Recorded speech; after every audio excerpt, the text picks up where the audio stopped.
Microsoft's E3 press briefing would be the setting. May 9th would be the date. And the top-secret next-generation Bungie project would be officially announced as Halo 3.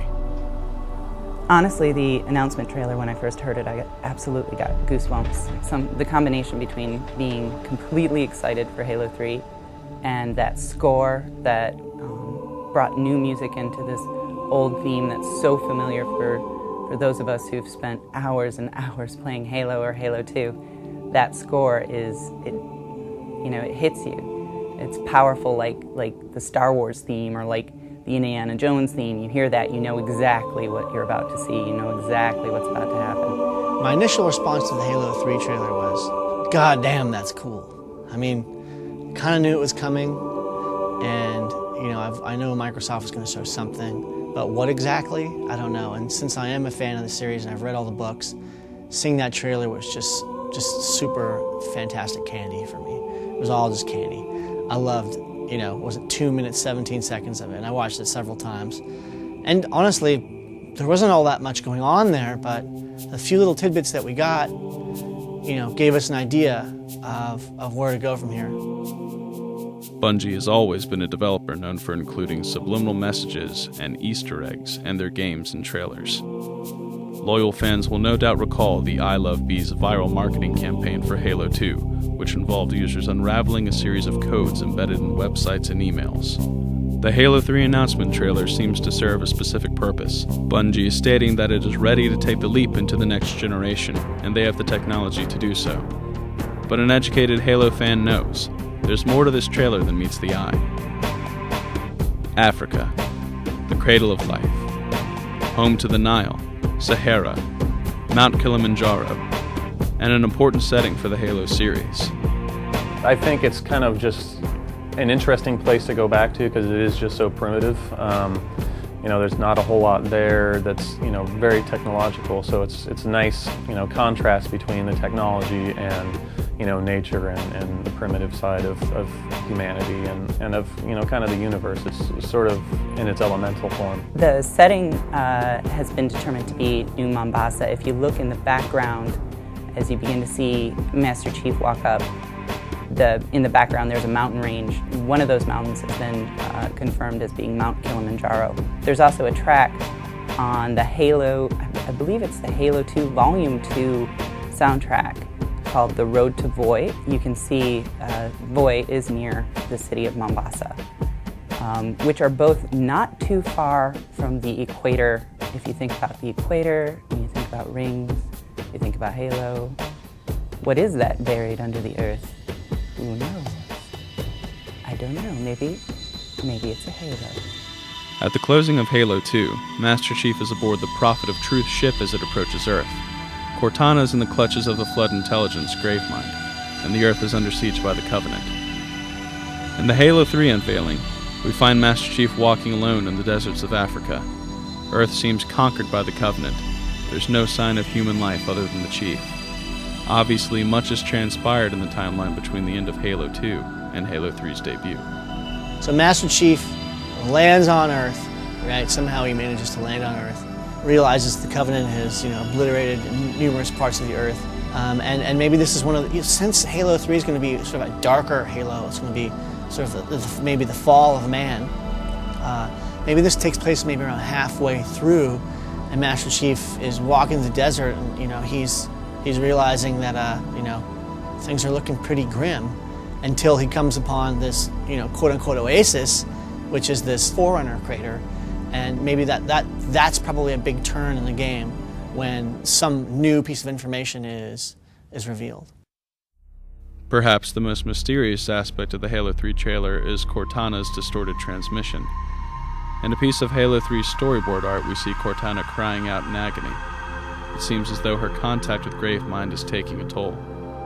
Following the success of Bungie's Marathon series, they began marketing for their next title, a first-person shooter which would become known to the world as Halo: Combat Evolved. In February of 1999, a series of emails were uncovered by members of Bungie's online community. Emails sent by someone under the alias of Cortana. The Cortana letters have subsequently been linked to the storylines of Halo and Halo 2, and while Cortana's message in the Halo 3 trailer is indeed rather cryptic, there are some startling implications when referencing the original Cortana letters.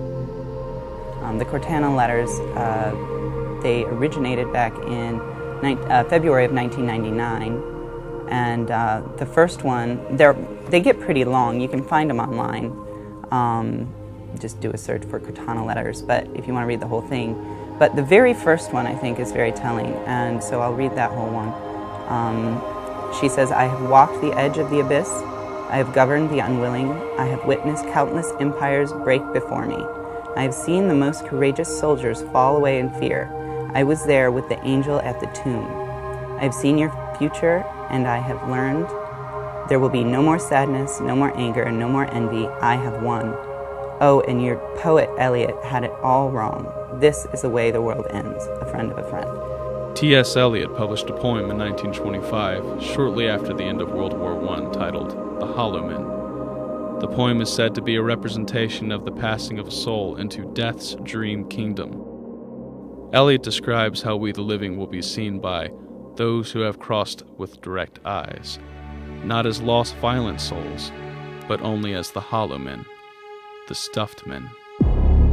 The final stanza reads, "This is the way the world ends. This is the way the world ends. This is the way the world ends. Not with a bang, but a whimper."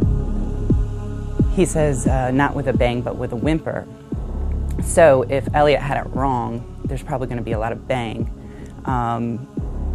It's also interesting to think that in 1999, they were already having Cortana say that this is the way the world ends. Well, the "this is the way the world ends" statement from Cortana is obviously, the big hanger for everybody to get excited about the game, because they're like, oh my god, everything's going to end.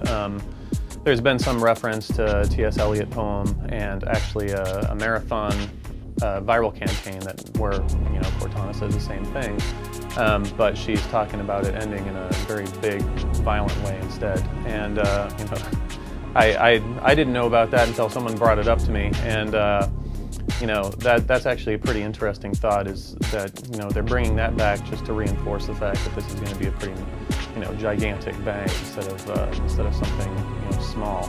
But it also could be that if Cortana really is if it's the Flood really speaking through Cortana, then it could be the Flood saying this is the way the world ends, for the Flood. It could just be him saying, you know what, I'm about to go away in a whimper or a bang. Either way you look at it, it's him saying my time has finally come. And maybe that's what that artifact is. It's something that will actually kill the Flood for good and all.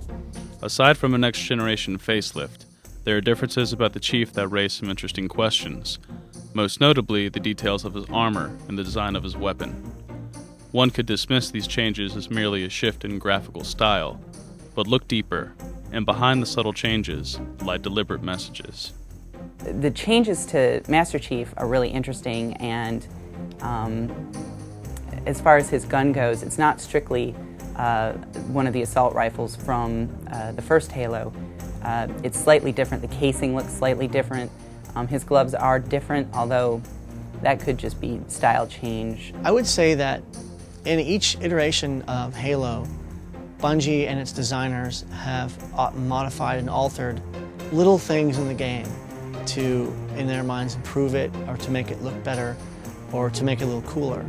Like, with Mjolnir armor and suit, there were changes that were made from the first game to the second game, and there were new weapons added. There was a huge outcry with the public about the battle rifle versus the assault rifle, and so maybe this is Bungie's way of saying, hey, guess what, we're back on Earth and we're finding some old weaponry and we're going to use this. With regard to the altered gloves or, the armor, I think perhaps he's gotten an upgrade. It certainly looked to me like he'd been walking through the desert and his outfit is almost a different color. Perhaps because of the sand and the atmosphere, his armor looked a lot more golden, a little more yellower, and maybe it's just because of the reflection of the sand, of the sun off the sand and onto his armor, but he was green before.